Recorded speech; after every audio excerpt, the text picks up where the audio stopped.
what about all the fully vaccinated people who get the breakthrough infection? Can they pass it on? Could they pass it on to their children? Could they pass the virus on to older people, especially more vulnerable people with underlying health conditions?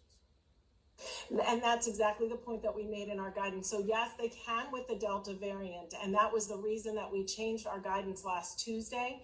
Our vaccines are working exceptionally well. They continue to work well for Delta with regard to severe illness and death. They prevent it. But what they can't do anymore is prevent transmission.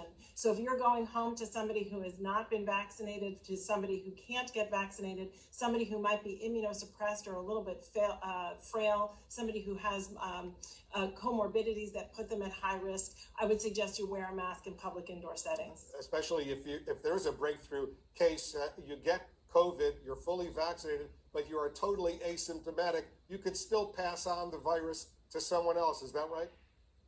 That's exactly right, and that's where our masking recommendation came from. So important, these masks. We're learning the FDA could lay out a national strategy, Dr. Walensky, for COVID-19 booster shots in early September, just in a few weeks. What will this strategy look like? Who will be eligible for these boosters first? All of us who got 2 shots, we might need, after 5 or 6 months, a 3rd shot.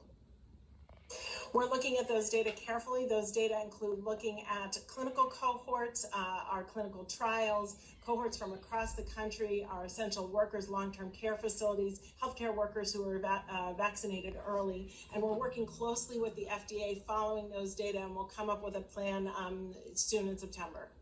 And do you think that before that will happen, the emergency use authorization for these vaccines will be changed to complete and full authorization?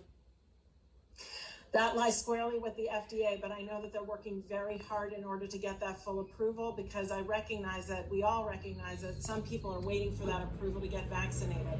So what we're seeing in Israel and Germany and the United Kingdom right now, people already starting or about to start getting these 3rd booster shots. We can brace for that. We should anticipate that happening in the next few weeks here in the United States. Is that right? We're having conversations with those countries, and we're looking at the same data that they are looking at, and we are making our independent decisions, looking at the data they have, collaborating with the data we have, and we'll make those decisions in collaboration with the FDA.